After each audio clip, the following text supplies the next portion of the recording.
dini haqlis wabillahi syahidah asyhadu an la ilaha illallah wa asyhadu anna muhammadar rasulullah. Allahumma sholli ala sayyidina wa habibina wa maulana Muhammad wa ala ali sayyidina Muhammad kama shallaita ala sayyidina Ibrahim wa ala ali sayyidina Ibrahim fil alamin innaka Hamid.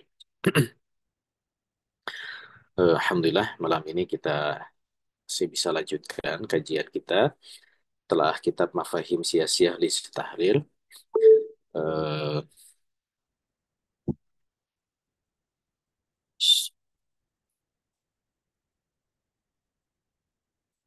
ya, kita masih bahas tentang permasalahan besar politik dunia. Ya. Kita akan bahas eh, apa namanya kawasan baru eh, setelah minggu lalu kita kita tuntaskan pembahasan tentang eh, Asia Tengah ya terakhir. Di malam ini kita masuk ke anak benua India, sebenarnya anak benua Asia. Jadi India itu adalah anak benuanya Asia. Eh, atau yang dikenal juga sebagai kawasan Asia eh, Selatan, ya. Asia Selatan. Walaupun sempat juga kita singgung pembahasan anak benua India ini eh, ketika kita bahas Asia atau Timur Jauh ya, karena memang konsep Timur Jauh itu juga eh, termasuk di dalamnya eh, India. Ya. Kalau konsepsi Timur Jauh Far East ya, itu adalah juga di dalamnya India. Cuman di kitab ini dipisahkan India ini, walaupun memang pembahasannya tidak terlalu panjang juga ya, ya sebentar. Mungkin ini juga kita mungkin dua pertemuan cukup, dua atau tiga. Karena isunya juga tidak terlalu banyak dikupas ya tentang anak benua Asia.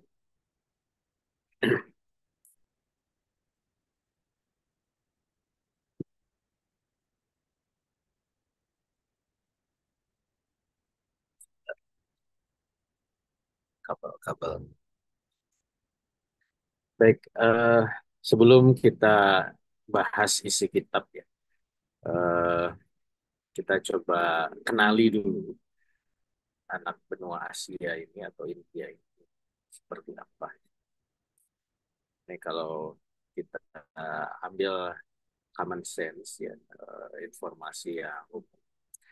Jadi kenapa India itu disebut anak benua? Karena dia punya karakteristik geografis, geologis yang khas ya, yang berbeda dengan Asia secara keseluruhan. Makanya dia disebut anak benua, anaknya Asia gitu. Terutama istilah anak benua ini muncul dari konsep geologis ya. Eh, kalau kita lihat secara geologis, eh, wilayah anak benua ini kan walaupun disebut wilayah India, tapi juga mencakup beberapa negara yang ada di kawasan ini. Di situ ada Pakistan, ada Bangladesh, ya, Nepal, Bhutan, Sri Lanka, ada juga yang kecil-kecil ya kayak Maldives, ya, itu bagian dari sini. Eh, Wilayahnya luas. Kenapa disebut anak benua? Karena dia mirip benua yang kecil, gitu. Eh, Sehingga disebut sebagai subkontinen, eh, sub benua, sub eh, benua Asia. Nah, dan dia secara bentang alam dipisahkan dengan Asia dengan adanya pegunungan Himalaya, yang itu menjadi semacam benteng pemisah antara Asia dengan eh, India ini. Gitu. Dan memang secara eh, lempeng tektonik ya, lempeng India ini adalah lempeng yang terpisah yang kemudian dia terus bergeser ke arah utara ya, sehingga kemudian membentuklah atau menyatulah ya. Nah ini, jadi ada Indian Plate ini yang kemudian terus bergeser ke arah utara yang menabrak wilayah Asia, makanya disebut sebagai anak benua. Nah, ini mirip dengan Arabian Plate ya. Walaupun sebenarnya Arabian Plate ini lebih tua lagi usianya, sehingga benturan Arabian Plate dengan Asia itu tidak kentara ya, tidak kelihatan sisa-sisa alamiahnya. Tapi kalau benturan antara Indian Plate dengan Asia itu kan memunculkan pegunungan Himalaya. Ini sedikit belajar geologi. Oke. Nah, selain itu juga secara budaya, sejarah ya, eh, ada kekhasan juga di anak benua India ini. Termasuk misalkan dalam konteks peradaban, munculnya peradaban itu ya, Buddha, kemudian juga turunan ya, Zainisme, Sikh, ya, Sikhisme gitu. Sikh itu kan antara Hindu dengan Islam perpaduan. Gitu. Nah, itu juga muncul di eh, apa namanya, di anak benua India. Dan eh, karena sebenarnya peradaban Hindu Buddha ya sama juga dengan Konghucu ketika kita bahas dulu tentang China ya atau Timur Jauh, itu sebenarnya mereka adalah peradaban yang eksklusif ya.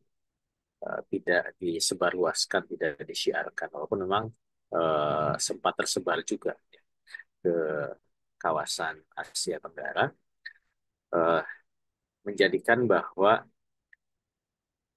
peradaban Hindu atau Buddha ini bersifat isolatif gitu.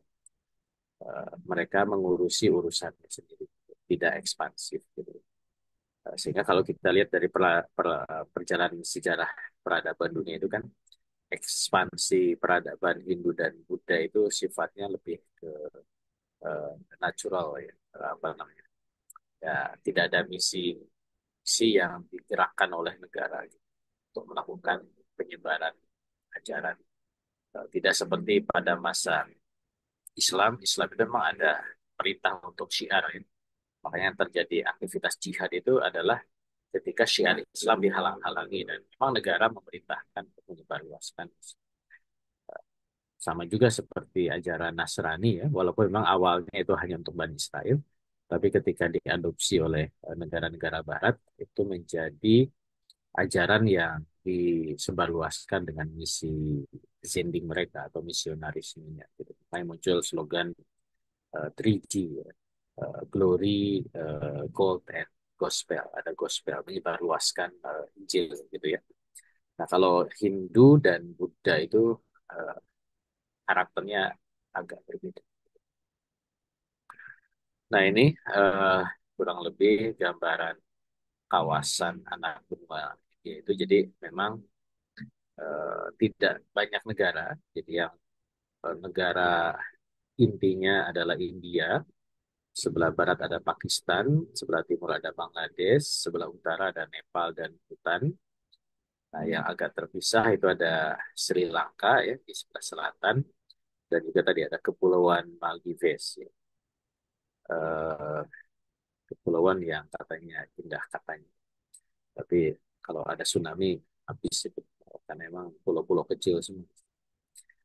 Nah, jadi inilah negara-negara yang ada di kawasan Asia Selatan. Walaupun nanti kalau bicara konstelasi politik sebenarnya hanya dua negara saja yang dominan, yaitu eh, Pakistan dan India. Eh, dan ini yang juga menjadi inti pembahasan di kitab ini. Di kitab ini hanya membahas tentang konstelasi adidaya di dua negara ini. Eh, Bangladesh sebenarnya di masa belakangan ya sekarang sudah mulai muncul perannya, walaupun memang tidak sesignifikan Pakistan dan India gitu ya. Tapi dia negeri Muslim yang kecil tapi padat ya. Sehingga kemudian juga apa namanya dakwah berkeliaran di sana. Sedangkan Nepal, Bhutan itu adalah dua negara yang berada di daerah pegunungan ya dan ya sangat isolatif ya, terisolir dari dunia gitu.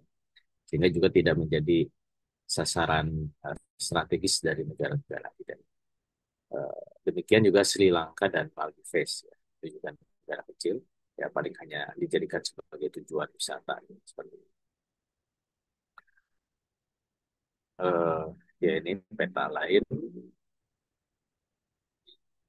ya.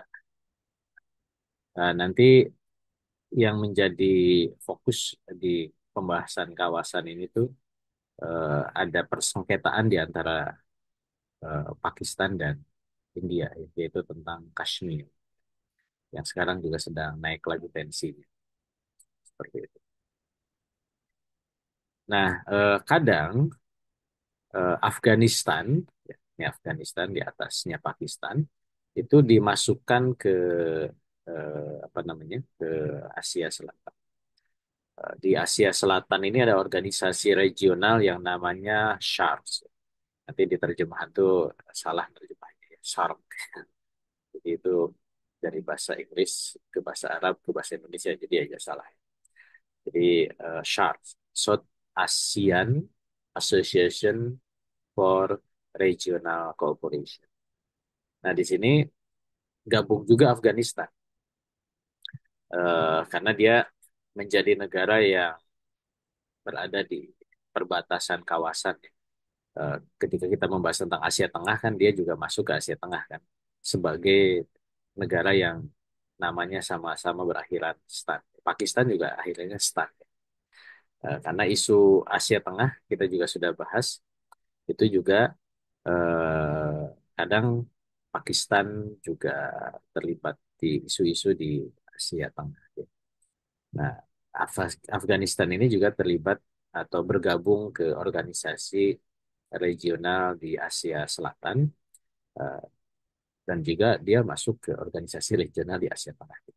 Jadi memang mungkin saya sudah singgung juga di pembahasan sebelumnya bahwa batas region itu memang batas yang imajiner ya. Suka-suka aja kita kasih batas gitu. Ya kalau saya di kampus suka ngasih soal itu begitu. Ini masuk ke mana gitu. Afghanistan itu Asia Selatan atau Asia Tengah? Masuk Asia Selatan ya benar gitu. Yang penting kan argumentasi. Masuk ke Asia Tengah juga benar. Dua-duanya benar. Karena memang batas regional itu sifatnya imajiner. Walaupun ya benar itu yang penting argumentasi. Kalau masuk ke Eropa ya itu pasti salah gitu ya. Afghanistan masuk ke Amerika itu salah gitu. Tapi kalau yang masih eh, apa beririsan ya secara eh, region ya tentu eh, bisa ke sana bisa ke situ. Sama juga kayak apa? Turki ya. Turki itu Eropa apa Asia ya. Eropa bisa, Asia juga bisa. Tergantung argumentasi. Termasuk Timur Leste ini masuk ke Pasifik atau masuk ke Asia Tenggara ya. Dua-duanya juga bisa. Tergantung argumentasi. Oke ya. Nah, makanya kemudian mendefinisikan Asia Selatan ini juga eh, seringkali eh, luas ya. Contoh misalnya nih ada Iran ya. Menurut UN ya, PBB itu Iran itu masuknya ke Asia Selatan. Gitu. Selain Afghanistan tadi yang di atas itu ada apa namanya? Ada Iran gitu. Karena Iran dimasukkan ke Arab, dia itu Persia ya, bukan Arab gitu. Walaupun dia secara teritorial dia Timur Tengah. Ya. Tapi ya tadi suka-suka mau masuk sana masuk sini gitu ya. Yang penting argumentasi. Oke. Ini secara bahasa, jadi memang kalau di Asia Selatan Selatan ini eh, dominannya yang hijau muda ya, itu Indo-Aryan, bahasa Indo-Aryan, India. Kemudian juga yang sebelah barat hijau itu ada Iran, nah, makanya tadi Afghanistan, sedikit Pakistan itu secara bahasa ya, akar bahasa itu hampir sama dengan Arab, tapi Arab etnisitinya ya ke arah sana. Nah, India juga ada yang bahasa Dravidian. Nah, yang di daerah pegunungan itu ada Tibet ya. Nah, termasuk juga ada Turki ya.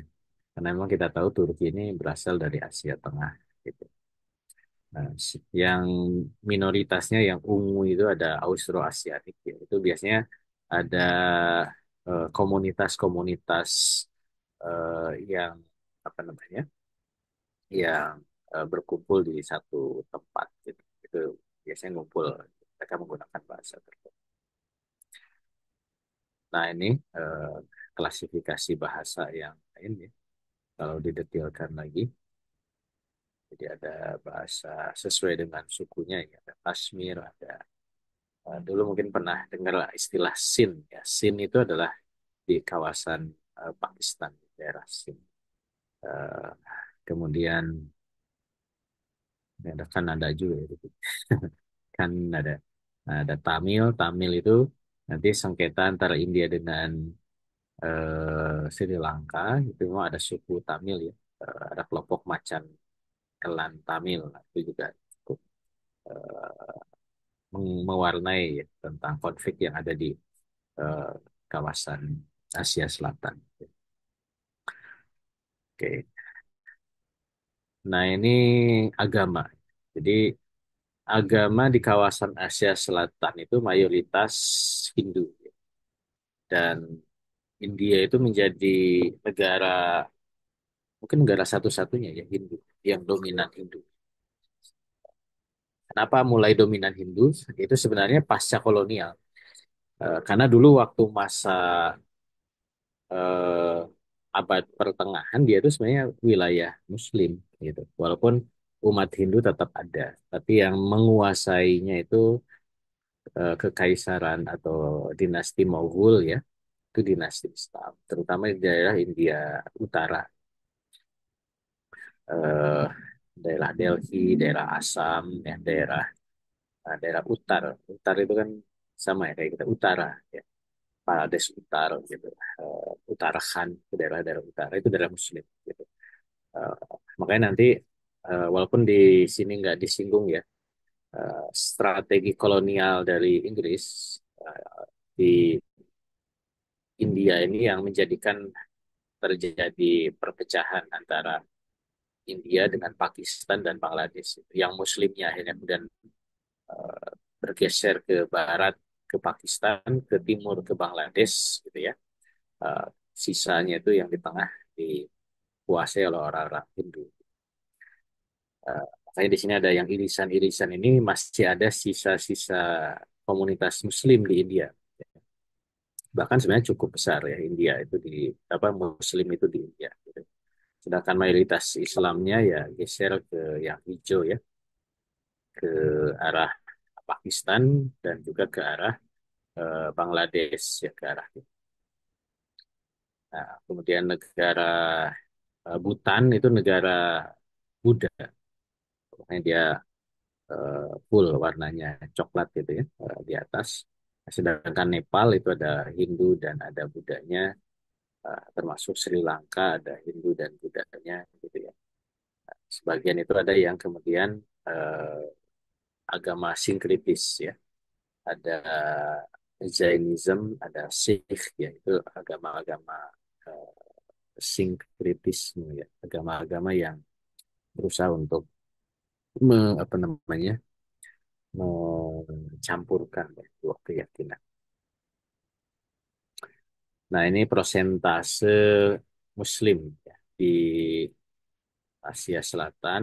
Jadi yang hijau itu ya 90% sampai 100%. Jadi kalau di Indianya itu ya rata-rata di kisaran 10 sampai 20%. Ya. Nah, cuman di beberapa kota aja yang cukup banyak gitu.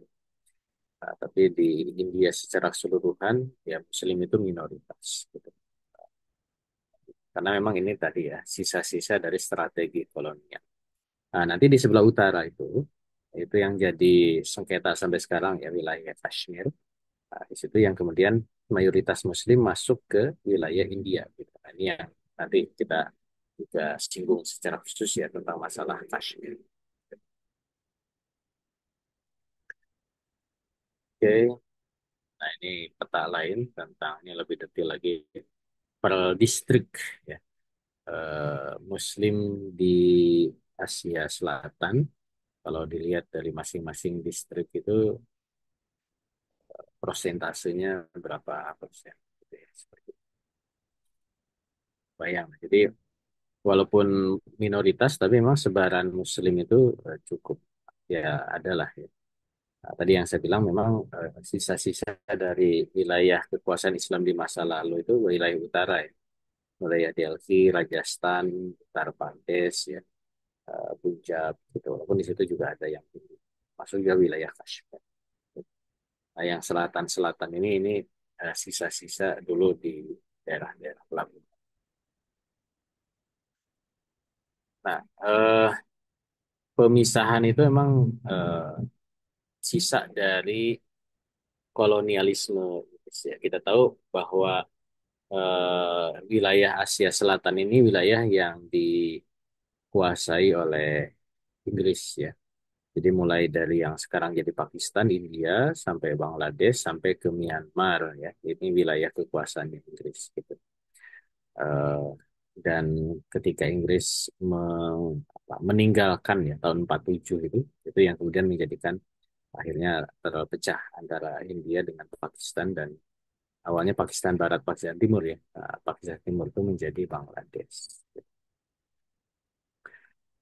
Ini peta penjajahan lagi ya. Jadi Inggris eh, kita sudah singgung ya bahwa memang bertahap ya penguasaan Inggris di kawasan Asia Selatan. Bahkan sebagian dari Iran itu dia kuasai. Eh, Dulu belum ada Pakistan ya, ada Baluchistan ya, daerah Punjab, Kashmir itu dikuasai oleh Inggris. Sampai ke dulu belum ada Bangladesh yaitu wilayah Kalkuta dan juga wilayah Burma yang sekarang jadi Myanmar. Yang kuning ini wilayahnya jajahan. Walaupun beberapa kota ya itu dikuasai oleh eh, Portugis, misalkan daerah Goa gitu. Dulu sempat kita singgung.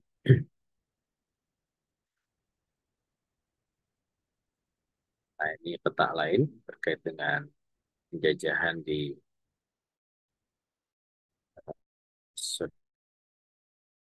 Inggris. Nah, Pak Afghanistan itu memang tidak sepenuhnya dikuasai oleh Inggris, tapi dia berada di bawah pengaruh Inggris. Seperti itu. Oke.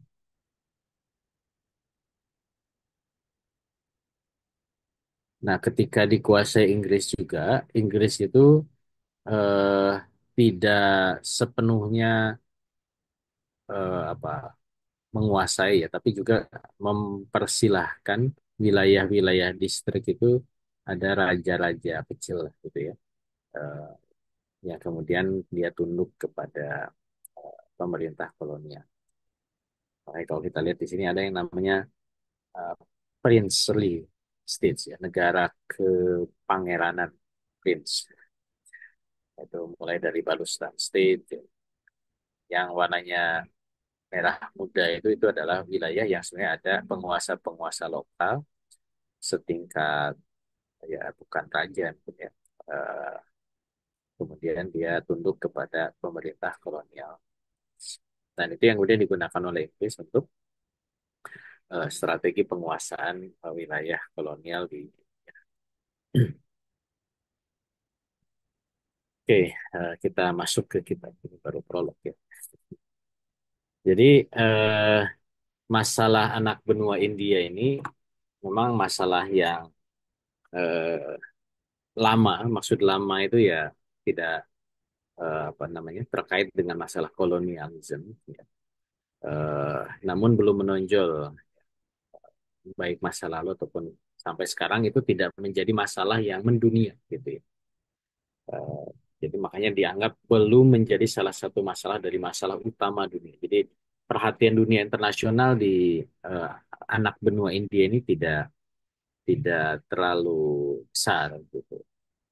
Hanya ada tiga hal ya, yang kemudian di quote di kitab ini, eh, yaitu pertama masalah Kashmir, dan Kashmir ini dikaitkan dengan meluasnya gerakan-gerakan Islam di sana.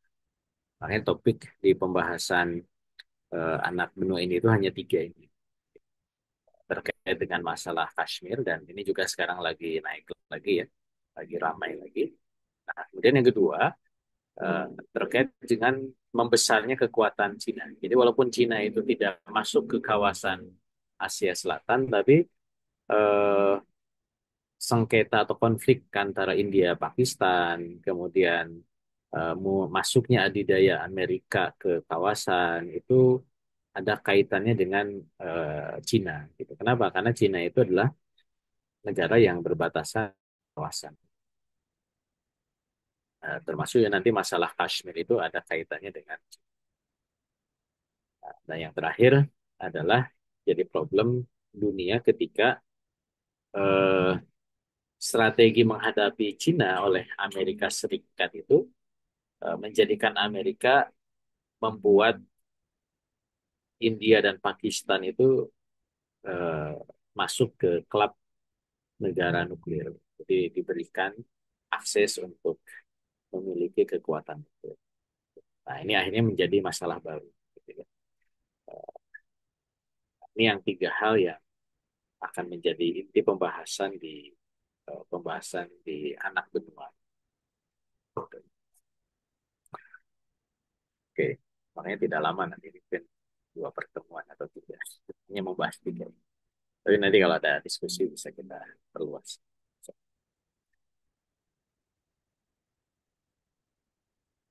Nah, masalah Kashmir ya. Kashmir itu ada di sebelah atas ya.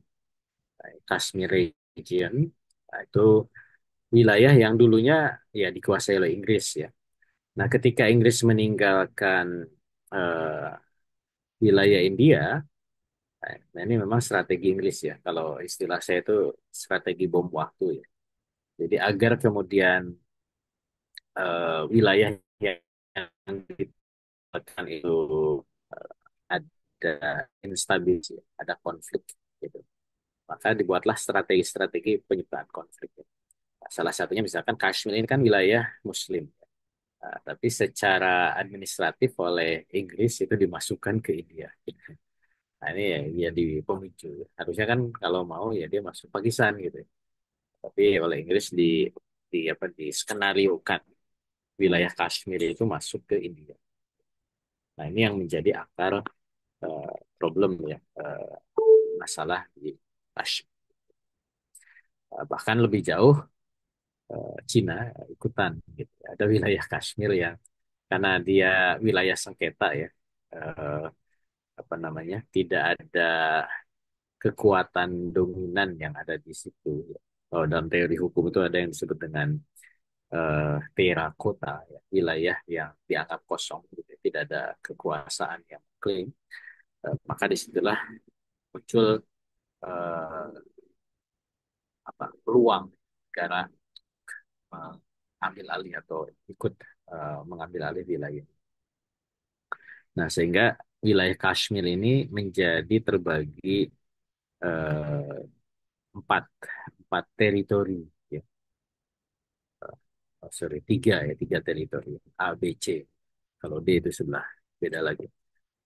Wilayah A itu adalah wilayah yang itu masuk ke Pakistan tapi diklaim oleh India, gitu ya. Yang B itu dia wilayah India yang kemudian dia ingin masuk ke Pakistan. Nah, yang C ini wilayah yang eh, masuk ke India tapi dianggap bagian dari India, masuk ke Cina tapi dianggap bagian dari. Nah, ini yang kemudian menjadikan eh, apa sengketa tiga negara, kayak apa?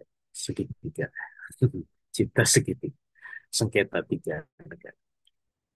Oke, ini yang kemudian menjadi akar problem yang muncul di wilayah. Kashmir. Nah, ini kalau kita detilkan wilayah Kashmir ini, jadi wilayah Kashmir ini ada yang masuk ke Northern area yang warna hijau tadi ya. Kemudian wilayah yang itu diklaim dia masuk ke Pakistan diklaim oleh. Dan ada yang Jammu, Kashmir, ya, wilayah Jammu. Nah, ini di situ ada Srinagar, gitu, ibu kotanya Kashmir. Ini wilayah India yang pengen ya karena mayoritas Muslim itu masuk ke Islam. Nah, kemudian ada wilayah yang kemudian masuk ke Cina, diklaim oleh wilayah eh, Aceh. Ada batas-batas internasional yang sudah disepakati, yang warnanya yang garis, tapi ada yang garis putus-putus. Nah, garis putus-putus ini masih disengketa seperti itu.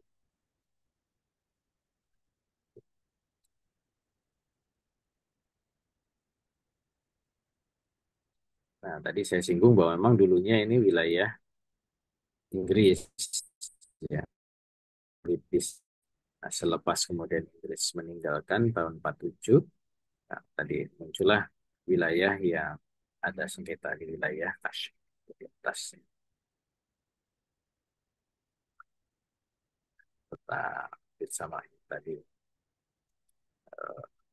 yang warna hijau Pakistan, warnanya merah diambil dari Cina, termasuk yang warnanya hijau tua seperti itu.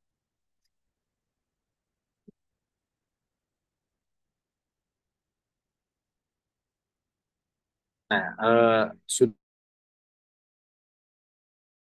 ketiga negara itu. Kalau kita lihat dari peta tadi kan inilah yang diklaim oleh India. Jadi hampir semua wilayah Kashmir itu wilayah yang diklaim oleh India. Warna orange. Nah, yang diklaim itu juga semua kecuali wilayah yang itu wilayahnya Cina gitu ya. Jadi Pakistan tidak ambil. Tapi kalau India itu termasuk wilayahnya Cina dia eh, eh, merah saja. Itu yang memang wilayah punya Cina ya. Kemudian dengan eh, di sini ada iri India, Cina, Pakistan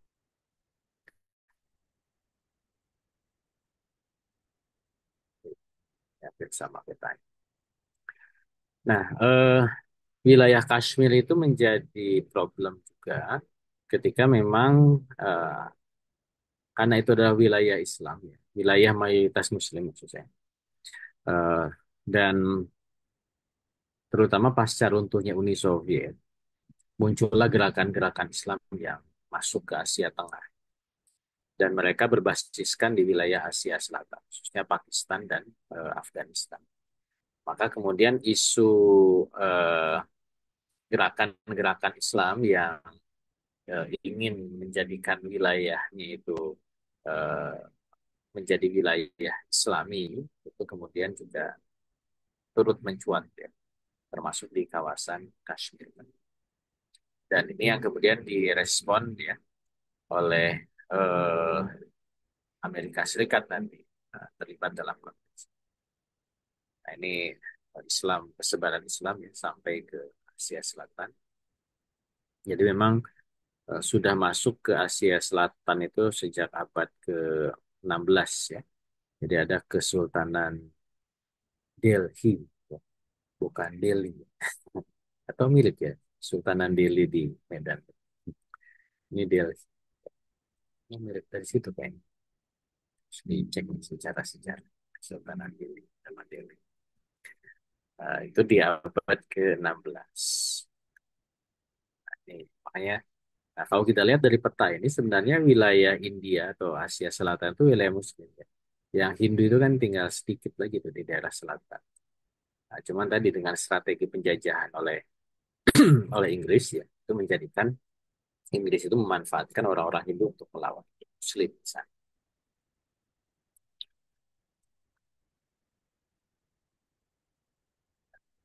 Eh, Peta lain tentang penyebaran Islam di Asia.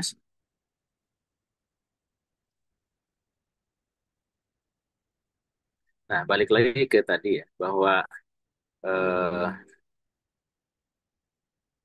pasca 9/11 ya, ada war on terrorism dan muncullah perang di Afghanistan, eh, menjadikan upaya untuk apa, menghabisi lah ya, kelompok-kelompok Islam yang saat itu Al-Qaeda gitu ya.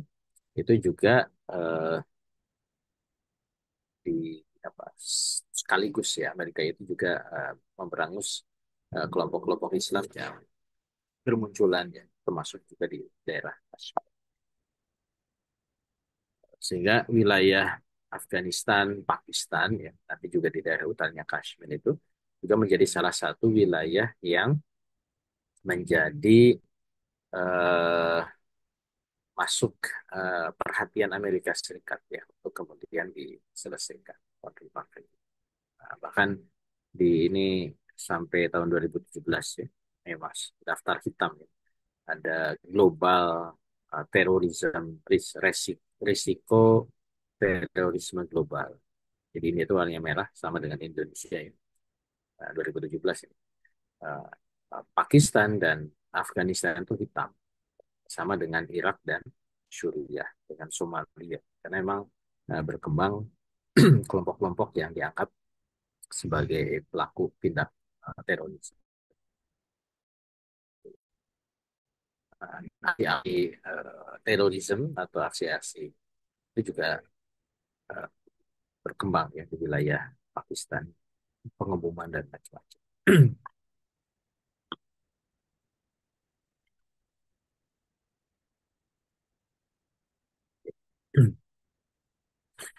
Nah, makanya kemudian juga Amerika menjadikan wilayah ini ya di 2004 sampai 2000 berapa 15 ya, itu ada War on North West Pakistan. Ya, apa yang mereka lawan ya, antara Amerika, ada keterangan dikir ya, ada pemerintahan Pakistan melawan Taliban atau Al-Qaeda atau Islamic State. Itu hampir sama dengan War on Iraq dan War on Afghanistan ya, di tahun-tahun sebelumnya. Jadi itu masuk ke dalam list dari Amerika Serikat untuk kemudian eh, ada pencegahan penyebaran kelompok-kelompok Islam radikal di kawasan Pakistan ini dan juga di tadi ya, wilayah yang sengketakan Kashmir dan oke ya.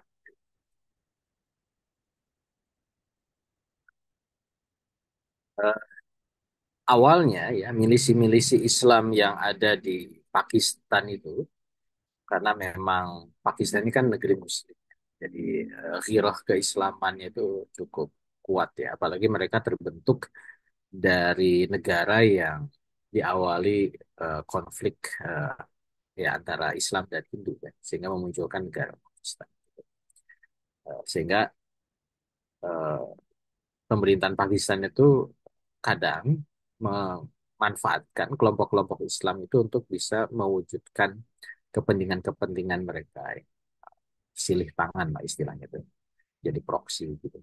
Seperti halnya yang kasus terakhir itu kan penyerangan terhadap wisatawan di Kashmir itu kan India langsung nuduh itu bahwa Pakistan itu pemerintahan Pakistan itu ada di belakang gitu, walaupun itu ditolak ya. Karena secara historis itu memang ada catatan ya support dari pemerintahan Pakistan kepada kelompok-kelompok Islam yang ada. Nah, nanti saya tunjukkan ya kelompok-kelompok yang ada itu apa saja dan bagaimana pola relasinya dengan pemerintahan Pakistan. Termasuk juga dalam konteks tadi masalah di Kashmir. Gitu. Nah, sehingga ini salah satu case ya yang kemudian dimunculkan di kitab ini bagaimana kelompok-kelompok Islam ini hampir mengalahkan pasukan India dan bisa membebaskan Kashmir, jadi menguasai Kashmir dan jadikan dia baik dia negara yang sendiri gitu, walaupun mungkin dia eh, gabung ke Pakistan itu kemudian juga di, ya, dikhianati oleh pemerintah Pakistan. Tentu pengkhianatan dari pemerintah Pakistan ini atas desakan eh, dunia internasional, ya, terutama Amerika Serikat yang memang juga dia mensupport. Nah, ini salah satu petanya ya, kelompok-kelompok yang bergerak di Asia Selatan. Di sini ada kalau yang apa namanya eh, sikatan-sikatan, ada Ansarul Islam, ada Laskar Islam, ada Taliban. Jadi daerah eh, apa Kashmir ya, dan juga macam-macam di situ. Gitu. Ini jelas lagi bahwa di Jammu Kashmir itu Laskar Taiba, Jais Muhammad, Hizbul Mujahidin, Harokat Mujahidin, Al-Badar, Harokatul Jihad Islam. Jadi memang ini kelompok-kelompok yang eh, peran di kawasan Kashmir. Walaupun di daerah-daerah lain di situ juga, oh ini campur ya, ada yang Islam, ada juga yang Maois ya, yang lebih ke kiri ya, ke komunis ya. Itu juga mereka punya gerakan-gerakan kawan terhadap pemerintah yang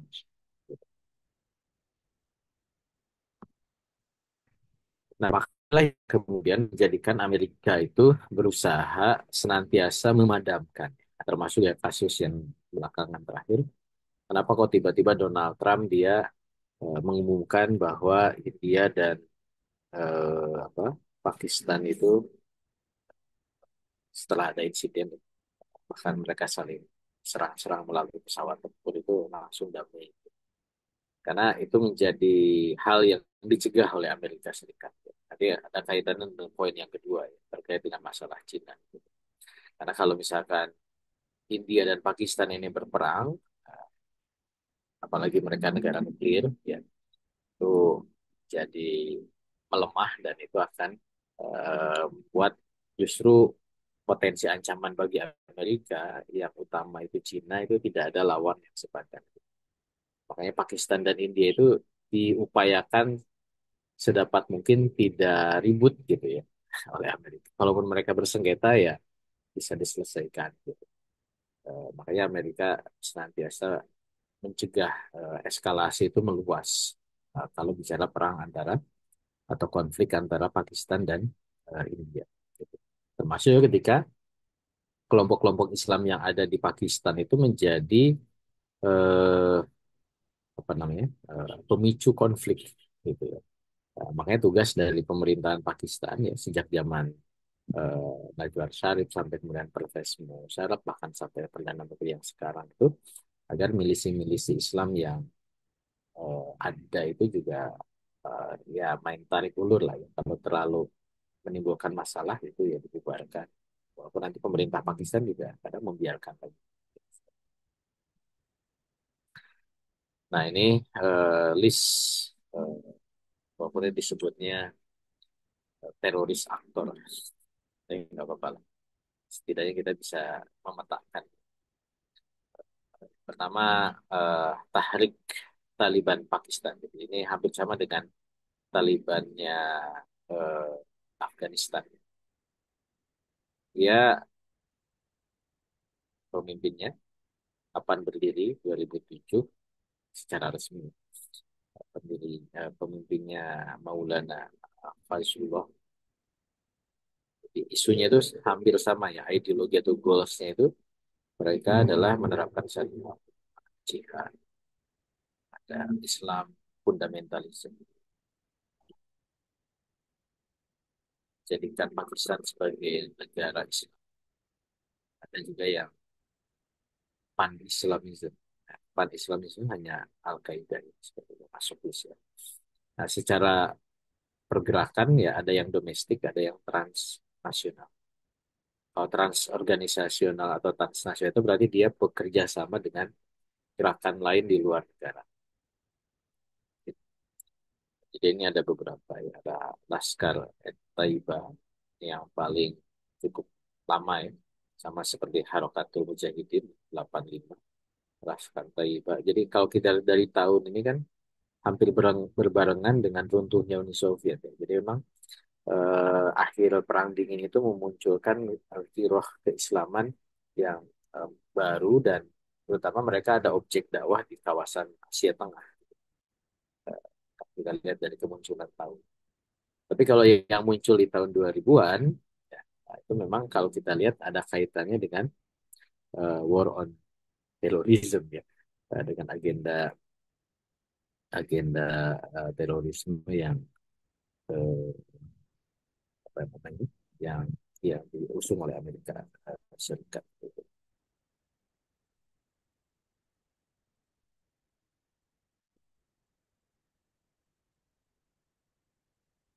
Nah, ini beberapa yang dianggap cukup kuat ya tadi ya. Ada Hizbul Mujahidin, Jaish Muhammad, dan Laskar Taiba.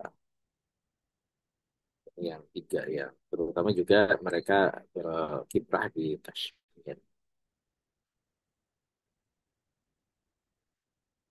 Kelompok-kelompok lain selain yang tiga itu ada Al-Badr, ada Dufur El-Milad, ada Al-Baq, ada Al-Jihad, Jamaatul Mujahidin, Tarik Mujahidin.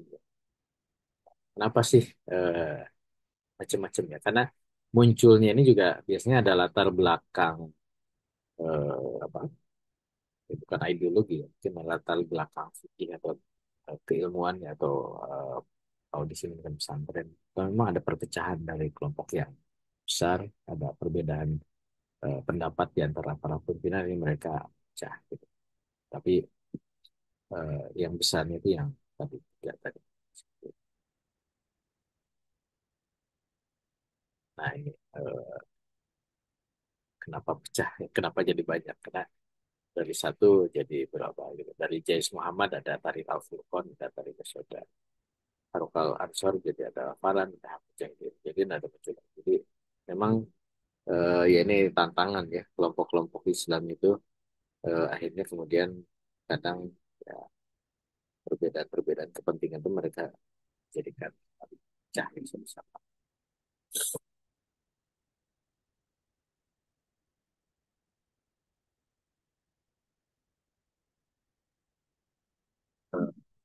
Ada yang masih aktif ya, ada yang sudah tidak aktif. Ini khusus untuk daerah Jammu dan Kashmir.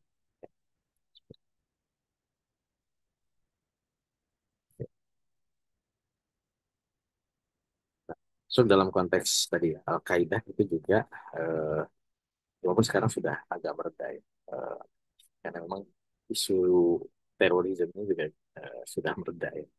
Dan itu yang patut kita harus terus cermati ya kaitannya dengan agenda Amerika secara global. Jadi tidak sepenuhnya itu adalah sesuatu yang sifatnya apa natural ya, keinginan dari kelompok Islam dengan cara seperti itu. Tapi memang juga kadang bersinggungan dengan agenda-agenda global Amerika Serikat yang memanfaatkan keinginan-keinginan yang muncul dari kelompok-kelompok Islam.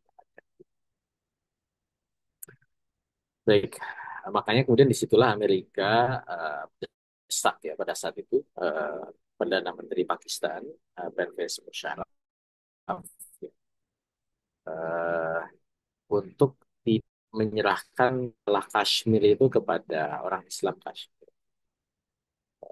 Jadi tetap diambangkan ya. Sehingga misalkan tuntutan untuk hak menentukan nasib sendiri ya. Kalau dalam hukum internasional itu ada yang namanya eh, right of apa, hak untuk menentukan nasib sendiri ya. Right of determination ya. Hak untuk menentukan nasib sendiri. Memang ini yang jadi problem dalam hukum internasional ya. Di satu sisi eh, nation itu punya right of determination ya. Tapi di sisi lain negara itu kadang juga ingin menjaga kedaulatan. Ini boleh merdeka atau harus tetap satu negara. Makanya separatism ya. Itu juga di satu sisi katanya hak ya untuk memisahkan menentukan nasib sendiri. Tapi di sisi lain negara induknya kan nggak mau serta-merta ngasih kan negara itu lepas. Nah, emang ini jadi dilema ya dalam hukum internasional. Nah ini apa yang dilakukan oleh dia itu 4 poin formula yang ini tahun 2005 ya, yang dianggap bisa menyelesaikan kasus di Kashmir kan.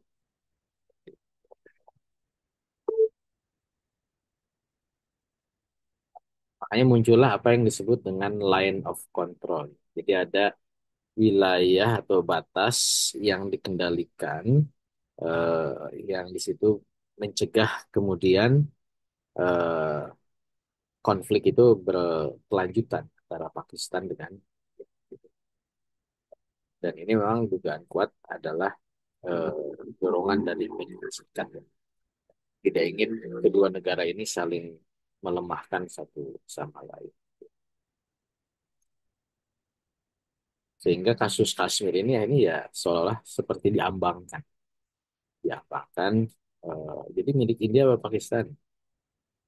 Biar aja lah seperti sekarang gitu ya. Eh, karena kalau masuk ke Pakistan, India marah. Masuk ke India, Pakistan marah. Gitu. Terus punya siapa? Ya udah biar aja begitu. Memang kadang situasi internasional itu menghendaki eh, situasi-situasi yang mengambang. Sampai nanti ada situasi internasional yang baru. Kenapa Pakistan dan India itu mengambangkan? Ya bagi Amerika itu dia ingin mencegah konflik India-Pakistan. Tadi kenapa? Ya problem Cina. Gitu ya. Kalau ini diselesaikan, nanti mereka saling lemah. Ya, ya. Justru ancaman besarnya bagi Amerika, Cina itu menjadi ya menjadi ancaman. Gitu ya. Ini yang kadang juga harus sampai nanti mungkin ada situasi internasional yang baru ya. eh, Apa Cina-nya mungkin semakin dominan ya udah Kashmir sih diperebutkan saja atau Cina-nya melemah gitu ya. Seperti itu. Atau mungkin Indianya lebih menguat lagi yang kemudian dia menjadi ancaman utama bagi Amerika. Itu juga nanti kita nggak bisa ya prediksi di masa yang akan datang. Nah, sehingga muncullah ya negosiasi-negosiasi antara India dan Pakistan ya. Ada kesepakatan-kesepakatan. Ya, walaupun tetap ya seperti kasus yang terakhir ya. Ini kan kalau kita lihat dari peta konflik ini, mulai ada perang di Kashmir itu kan sejak 47 ya. Ketika Agustus India dan Pakistan itu pecah ya, setelah merdeka dari Inggris, Agustus kan, September hanya 2 bulan tuh, Oktober langsung berebut nih, Kashmir masuk mana gitu. Karena memang peta dari Inggrisnya kan kayak tadi dibikin. Kemudian mereda perang lagi tahun 65, Second Kashmir War. Kemudian ada perang India dan Pakistan. Akhirnya kemudian muncul Bangladesh. Dan muncullah kekuatan nuklir. Muncul Kashmir ini insurgensi ya, ingin merdeka secara terpisah di tahun 90-an. Setelah India jadi negara nuklir, Pakistan juga jadi negara nuklir. Itulah aksi-aksi terorisme tahun 2000. Sekarang statusnya masih terus apa namanya, ya mengambang. Nah, ini peta lain. Jadi kalau tadi ya 2003 yang dilakukan oleh Pervez Musharraf itu makanya dilakukan ceasefire ya, gencatan senjata. Sehingga border atau batas antara India dan Pakistan di Kashmir itu menjadi apa ya diambangkan lah gitu ya. Walaupun tadi eh, kalau di sini sebutnya sporadic fighting in Kashmir ya. Jadi peperangan yang sifatnya sporadis di Kashmir itu baik antara apa India dengan Pakistan ya itu ya.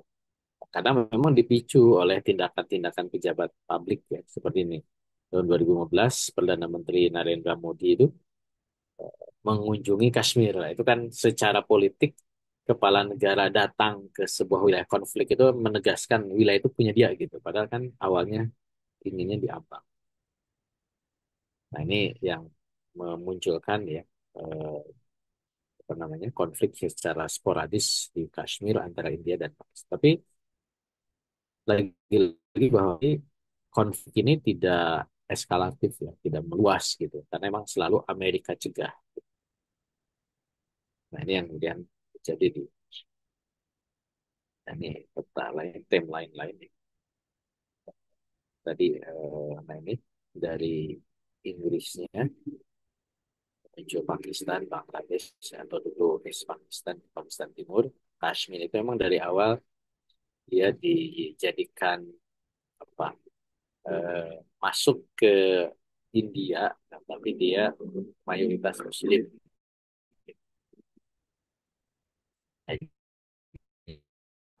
Nah, sengketa dulu di awal ya pertama dan terjadi gencatan senjata awalnya di referendum tapi tidak pernah referendum.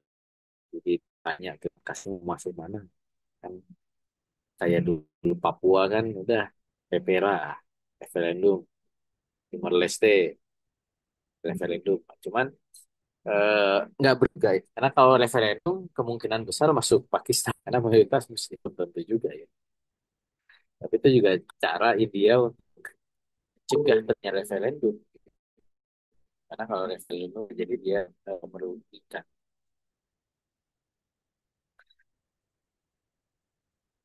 tadi ya perang kedua tahun 65 ini juga expired lagi kemudian di tahun 71 ya, ada perang lagi. Walaupun ini case yang berbeda ya untuk India Timur, Pakistan Timur. Dan juga ada tadi tahun 72 ada line of control, ada batas yang disepakati walaupun itu belum menjadi batas negara. Nah, baru konflik-konflik belakangan ini karena memang melibatkan kelompok-kelompok Islam. Di Pakistan tidak tidak bermain langsung, ya ada kelompok-kelompok militan, terorisme dan seterusnya. Hanya kemudian menjadi semakin kompleks gitu ya penyelesaian wilayah Kashmir. Termasuk juga kasus yang terakhir. Oke. Nah, jadi itulah yang dilakukan oleh Amerika. Eh, Amerika mencegah wilayah Kashmir itu jadi wilayah konflik yang meluas. Termasuk keterlibatan kelompok-kelompok Islam di Kashmir itu juga harus dicegah oleh pemerintahan Pakistan agar tidak menjadikan isu yang semakin besar. Ya. Tujuannya apa? Agar stabilitas kawasan itu tetap terjaga. Kenapa harus terjaga stabilitas kawasannya? Ya, untuk kemudian mencegah persaingan India-Pakistan ini memperkuat Cina. Kalau Cina menguat, ini jadi ancaman. Sehingga salah satunya misalkan dibentuk organisasi, nah ini terjemahannya, SHARC, SHARC, ya. South ASEAN apa namanya? Association Regional Cooperation. Walaupun sebenarnya dibanding ASEAN ya, SHARC ini tidak jalan. Kenapa tidak jalan ya? Karena tadi India dan Pakistan gitu. Jadi dua aktor yang tidak selalu, jadi makanya tidak mudah untuk dibuat kesepakatan-kesepakatan di level region. Beda dengan ASEAN kan. ASEAN itu ya bisa jalan ya walaupun ya terbatas ya. Karena ya Indonesia, Malaysia, Thailand gitu ya, Singapura yang lima aktor yang utama itu sekarang ada Vietnam itu bisa saling mengisi walaupun memang tidak semuanya bisa jalan juga. Tapi kalau di SARS ini karena memang ada dua dua aktor yang saling bersaing, nah itu kemudian relatif tidak berjalan organisasi regional. Tapi ini mending dibandingkan di Asia Timur ya. Mereka sama sekali nggak punya tuh organisasi regional. Jepang, Korea, Cina gitu. Mereka sama-sama ribut, sama-sama ingin lebih unggul gitu. Makanya tidak tidak pernah ada di organisasi regional di Asia. Asia Selatan ada, tapi tidak terlalu. Intinya adalah untuk mencegah kekuatan Cina. Baik, itu bagian awal dari anak benua Asia ya India. Nah, nanti pertemuan berikutnya kita akan bahas tentang Cina ya. Cina dalam perspektif persaingan di Asia Selatan, India, Pakistan, Cina gitu ya. Sama nanti persoalan nuklir kan tadi ada tiga ya. Pertama Kashmir, kedua Cina, ketiga walau.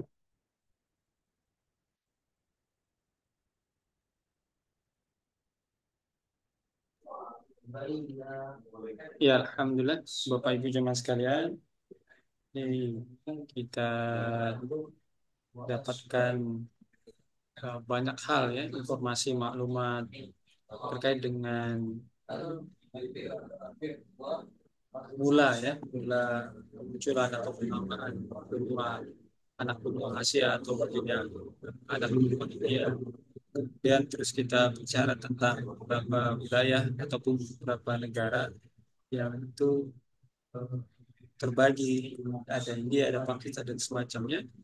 Terus kemudian ada juga tadi pengaruh dari negara Eropa atau Inggris, cukup besar pengaruh untuk menjadikan konflik yang panjang hingga hari ini mungkin juga, eh, meskipun nanti kita akan bisa diskusikan sekarang ini lebih lebih siapa yang punya dominasi ya di wilayah eh, anak benua Asia tadi. Ya Alhamdulillah buat Bapak Ibu Insya Allah ini kita buka sesi diskusi. Di antara Bapak Ibu jika ada yang ingin bertanya, ya bisa kirimkan pertanyaannya nanti ke kolom komentar. Atau kalau ada yang mau interaktif langsung bersama beliau, bisa nanti langsung resign. Langsung saja pertanyaannya di to the point saja.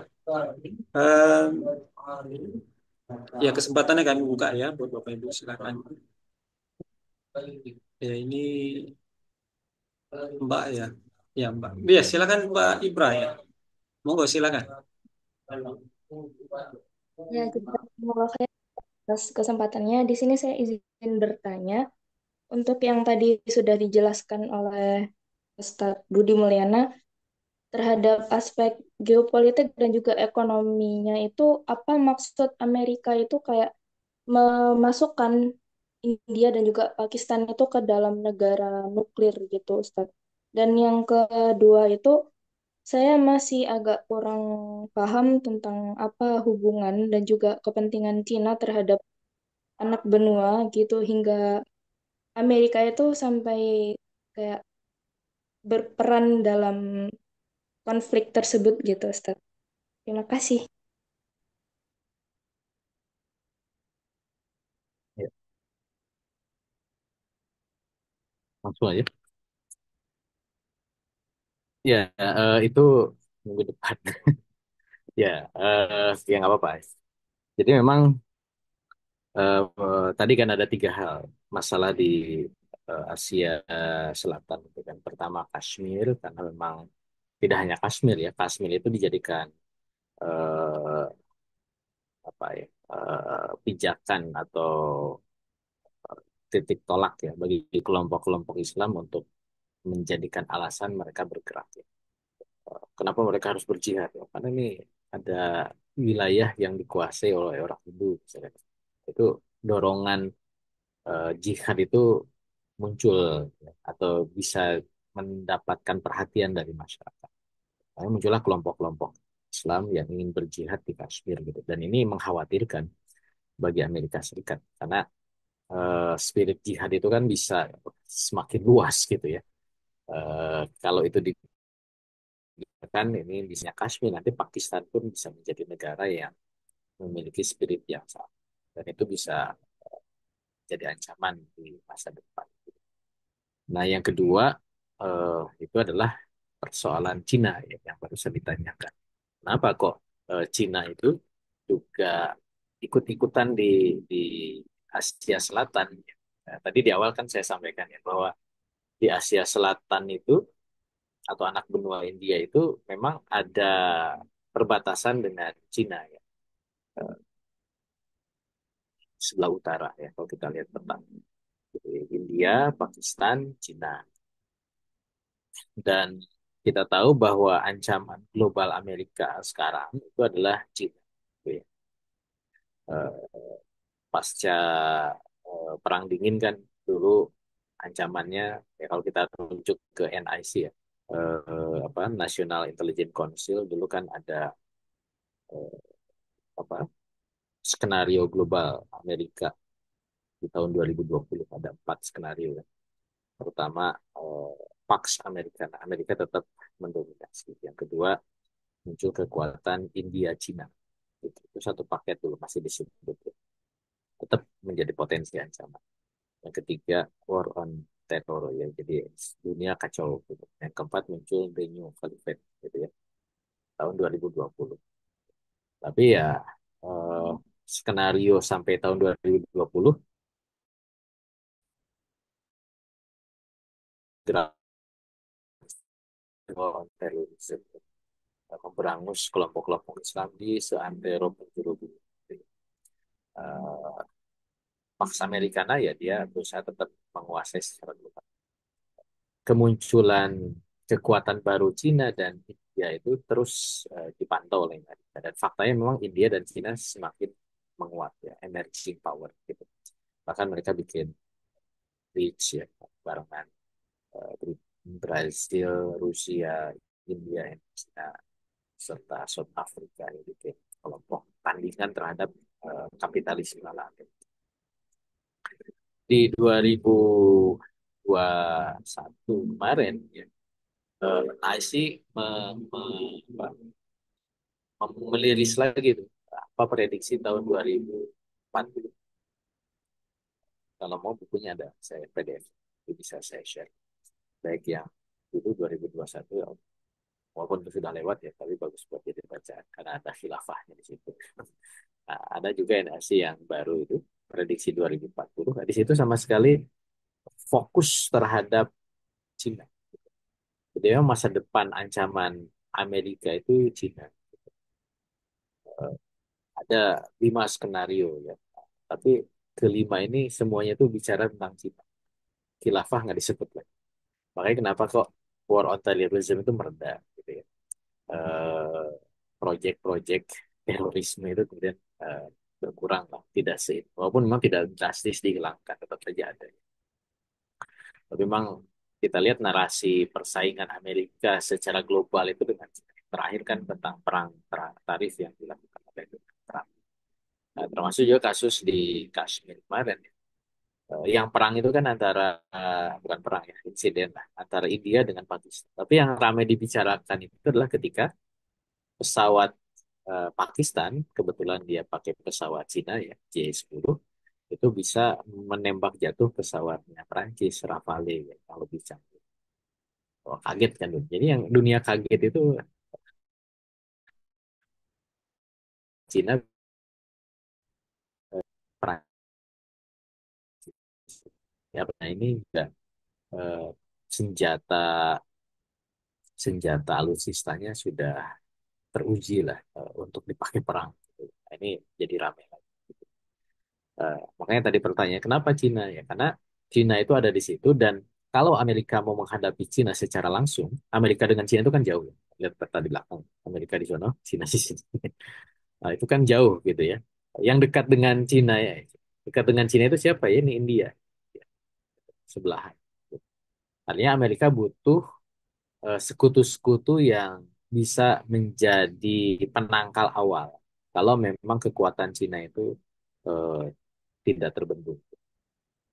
Dia revisi perjanjian dengan Jepang. Jepang itu kan ada perjanjian pasca Perang Dunia Kedua ya, bahwa dia tidak boleh punya pasukan yang sifatnya ofensif. Makanya disebutnya pasukan bela diri gitu. Lalu Jepang pasukan selama dalam kontrol Amerika. Untuk apa? Untuk menghadapi Cina. Karena kan sebelahan dengan Cina kan, sebelah timur Cina. Gitu. Nah, termasuk juga bagaimana Amerika membangun persekutuan dengan Pakistan dan India. Jadi India sekarang dan juga Pakistan itu dua-duanya itu sekutu Amerika, gitu. Nah, cuman masalahnya dua sekutu ini ribut gitu ya, antara Pakistan dan India itu ribut terus. Nah, masalahnya masalah Kashmir. Nah, gimana caranya agar kedua negara ini stabil ya? Makanya tadi target utama stabilitas kawasan, mereka nggak ribut. Untuk apa? Untuk menjadi penangkal terhadap kekuatan Cina, gitu. Karena sebelahan dengan Cina.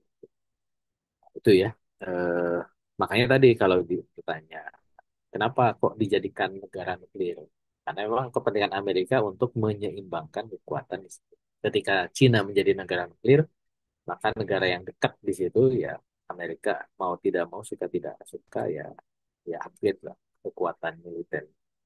Tidak hanya nuklir ya, eh, apa namanya alutsista ya, pesawat tempur gitu. Ya. Walaupun tadi ya namanya hubungan negara itu kan tidak saklek ya, tidak kok Pakistan punya senjatanya Cina ya ya kadang juga ada masa-masa ketika hubungan dengan Amerika tensinya menurun, nah mereka kemudian hubungan dengan Cina dan kemudian mereka beli senjata.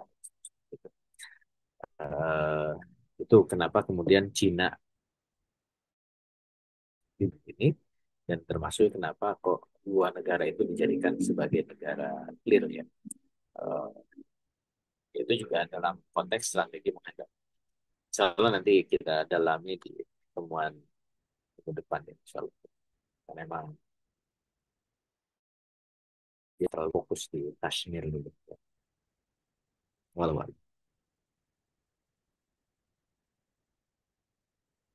Ya, Alhamdulillah. Jazakallah, Ustaz. Ini kita buka kembali sesi tanya jawabnya. Silakan buat Bapak Ibu yang ingin masih bertanya, bisa kirimkan ke kolom komentar atau nanti langsung resen ya. Untuk kesempatan selanjutnya ini saya ingin bertanya, Ustaz. Ya, sembari menunggu dari jamaah yang lain. Histori tadi kan sempat dimunculkan, Ustaz, bahwa di abad pertengahan wilayah benua Asia atau Asia itu adalah mayoritas Muslim. Nah, atas kemudian apa yang ingin kami tanyakan itu adalah berkaitan dengan histori Inggris, Ustadz, masuk ke wilayah tersebut.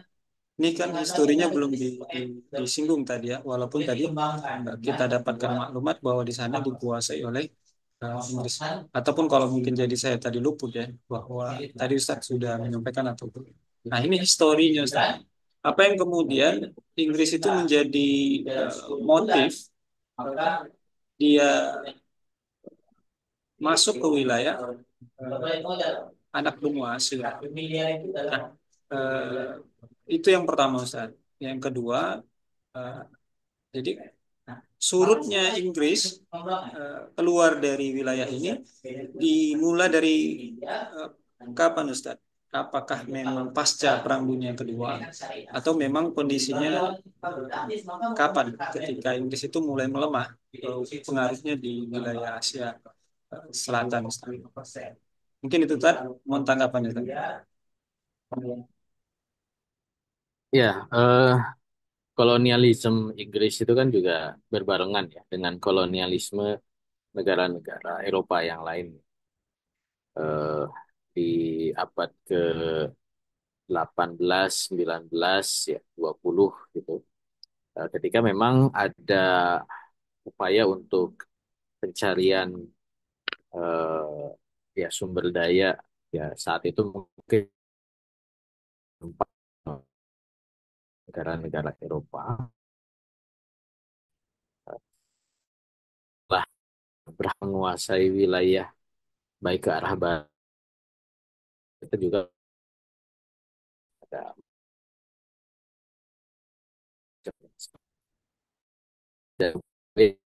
beda yang lain ketika memang awalnya dimulai oleh Spanyol dan Portugis ya ketika Spanyol dan Portugis ini berhasil bisa mendapatkan kekayaan yang luar biasa dari wilayah luar Eropa maka itu memicu ya negara-negara Eropa lain termasuk Inggris untuk melakukan proses penjelajahan Dan namanya penjelajahan ya pasti mereka akan mendarat ya melalui jalur laut pada saat itu ke wilayah-wilayah yang ada di pesisir laut gitu. Makanya masuklah Inggris ke apa? Dulu kan belum ada terusan Suez ya, ke Afrika gitu ya. Afrika Selatan di situ dia bersaing dengan Portugis. Akhirnya Afrika Selatan bisa dikuasai terus naik ke atas, masuklah ke wilayah Yaman, wilayah Aden. Akhirnya Inggris bisa menguasai wilayah itu. Bahkan Inggris masuk ke Irak ya.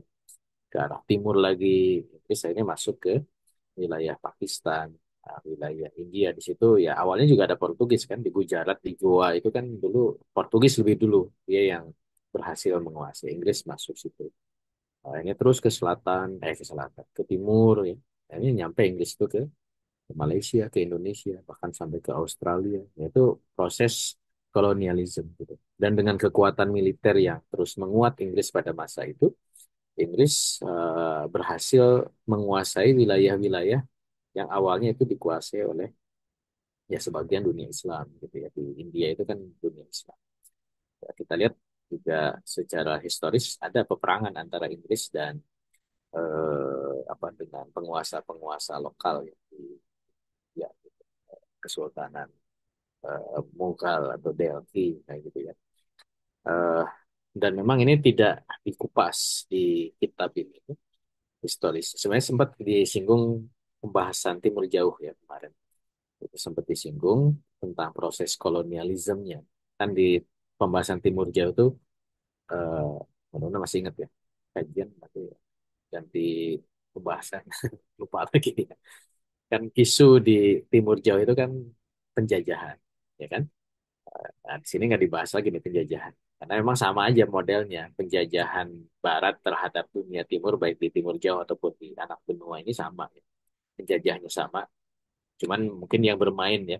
Kalau Timur Jauh itu kan ada Inggris, ada Belanda, ada Prancis ya. Yang dominan kan tiga itu ya. Prancis di Indochina, kemudian Inggris di Semenanjung Malaya, ya. Kemudian ada Belanda di Indonesia. Gitu. Nah di anak benua India itu ya hanya hanya Inggris gitu. Ada Portugis tapi kan sedikit dan dia bisa dikawal. Portugis juga kan di Timur Jawa ada di Timur Leste ya, tapi itu juga tidak terlalu signifikan. Gitu. Tapi secara awal ya mereka mereka ada tuh Portugis itu. Sama juga Spanyol. Kalau Spanyol kan dari arah beda arah ya. Makanya dia masuknya dari Filipina kan gitu. Nggak ada lagi. Makanya di kawasan Asia Selatan ini Inggris nggak ada tandingan ya karena berhasil menguasai secara total kawasan Asia sih.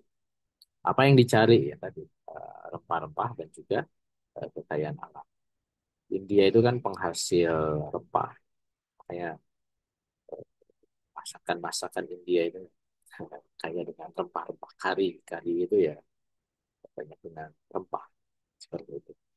Termasuk juga sutra, ya. Termasuk juga emas, gitu. Terus termasuk juga artefak ya. Inggris ini kan termasuk penjajah yang rajin ngumpulin peninggalan sejarah masa lalu ya, diangkut gitu ya. Bahkan sampai sekarang di museum Inggris itu masih menyimpan kekayaan-kekayaan kerajaan masa lalu ketika mereka berhasil dikuasai oleh Inggris diangkut. Dan itu menjadi kekayaan buat Inggris gitu. Eh itu ya, tentang masuknya. Lalu kenapa surut ya?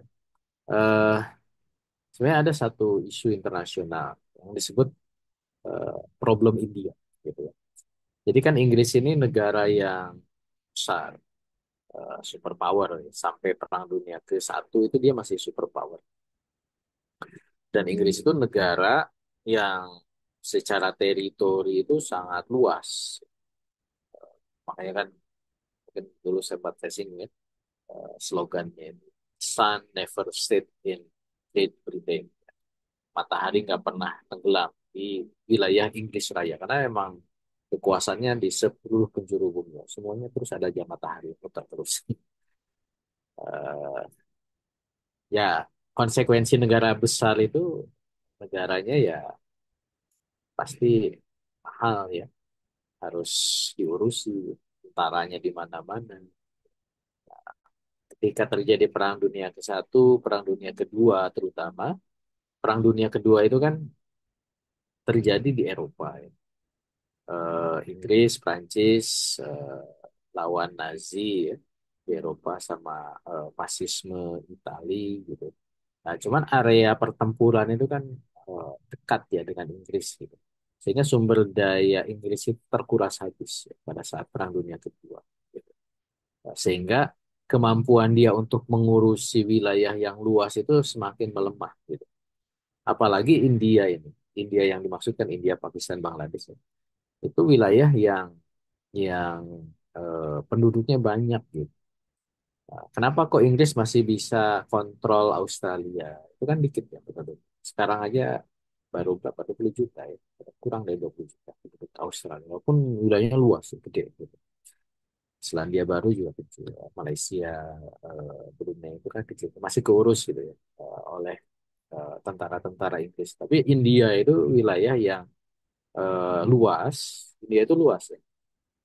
Kemudian dia compact, dia juga kompleks. Nah, kompleks itu apa? Menyatu. Dia juga kompleks. Ada Hindu, ada Buddha, ada Muslim, dan juga kulturnya macam-macam.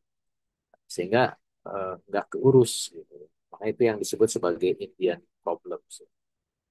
Mungkin nanti boleh lah ke depan saya sisipkan ya, tentang Indian problems itu, ya. Eh, Sehingga akhirnya kalau negara-negara jajahan Inggris yang lain itu kan tetap dijajah oleh Inggris sampai kemudian Inggris itu merdekakan. Kayak Malaysia kan, dijajah sampai udah merdeka, udah dianggap. Ya, Australia kan masih jajahan Inggris kalau kita mau sebut jajahan, ya. Tetap dia itu hanya perdana menteri, tapi rajanya raja Inggris. Kanada itu masih jajahan sampai sekarang. Selandia Baru itu masih jajahan Inggris, masih diatur oleh Inggris gitu.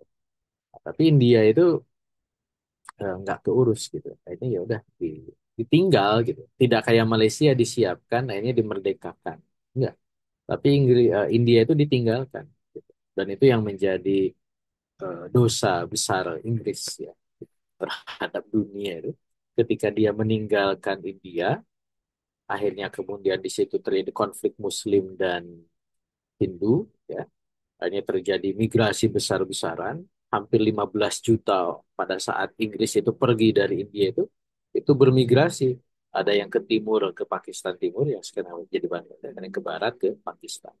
Itu 15 juta orang bergerak dalam waktu yang bersamaan karena memang diumumkan tentang Inggris eh, nggak tanggung jawab gitu, mau pergi akhir gitu. Bahkan terjadi konflik. Hampir 1 juta orang meninggal.